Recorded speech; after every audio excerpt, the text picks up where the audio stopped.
স্বাধীনতার পর দেশে উন্নয়নের সঙ্গে দুর্নীতিও বেড়েছে সমান হারে। আর গতানুগতিক শিক্ষা ব্যবস্থা যুবকদের তৈরি করছে সস্তা শ্রমিক হিসেবে। গড় প্রবৃদ্ধিতে মানুষের জীবনমান উন্নত হয়েছে বলা হলেও নিম্ন আয়ের মানুষ ব্যাপক বৈষম্যের শিকার হচ্ছে।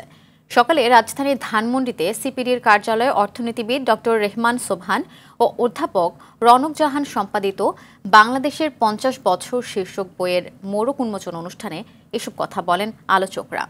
সেলিম আলীকের রিপোর্টে এর বিস্তারিত। ৭১-এর পর স্বাধীনতার ৫০ বছরে বাংলাদেশের অর্থনীতির সঙ্গে রাজনীতি, সমাজ ও সংস্কৃতির বিকাশকে সমান হারে ঘটেছে। এ নিয়ে বিভিন্ন অঙ্গনের ১৬ জন লেখকের লেখা নিয়ে বাংলাদেশের ৫০ বছর শীর্ষক বইয়ের সম্পাদনা করেছেন প্রবীণ অর্থনীতিবিদ ডক্টর রেহমান সোবহান ও অধ্যাপক রনক জাহান। বইটি নিয়ে লেখক ও বিশিষ্টজনদের মতামত জানতে সিপিডির আলোচনায় বক্তারা বলেন, দেশের অর্থনীতির উন্নয়ন হয়েছে ঠিকই, সাথে বেড়েছে দুর্নীতিও।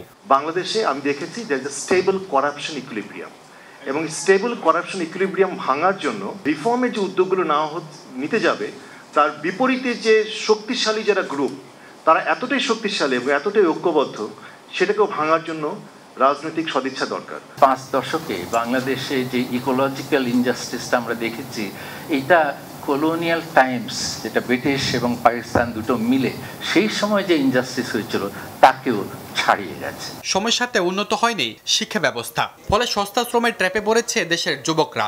ধনী ও গরিবের বৈষম্য বেড়ে প্রকট আকার ধারণ করেছে। যে গরিবদের ক্ষেত্রে এই ডেভেলপমেন্টগুলো হয়েছে শামুকের গতিতে বা আরেকটু কম গতিতে, আর ওদের ক্ষেত্রে কোনো ক্ষেত্রে রকেটের গতি। এই কারণে ডিসপ্যারিটিটা বেড়ে বাংলাদেশ এখন আটকে গেছে সস্তা শ্রমের অর্থনীতির একটা ট্র্যাপের মধ্যে। ফিলিপিনের উদাহরণ দেওয়া হলো, ব্রাজিলের উদাহরণ দেওয়া হলো। আমরাও কিন্তু সেই ধরনের সস্তা শ্রমের অর্থনীতির ট্র্যাপের মধ্যে আটকে গেছি, তার সাথে শিক্ষা জড়িত আছে। ডক্টর রেহমান সোবহানের মতে, গত ৫০ বছরে দেশের অর্থনীতি এগিয়ে গেলেও রাজনীতি ও প্রতিষ্ঠানগুলো পিছিয়ে পড়েছে।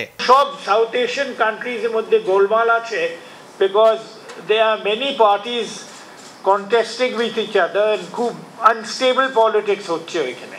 সকল ক্ষেত্রে জবাবদিহিতা নিশ্চিতের পাশাপাশি আর্থিক প্রতিষ্ঠানগুলো রক্ষায় রাজনৈতিক প্রভাব মুক্ত করার পরামর্শ আলোচকদের।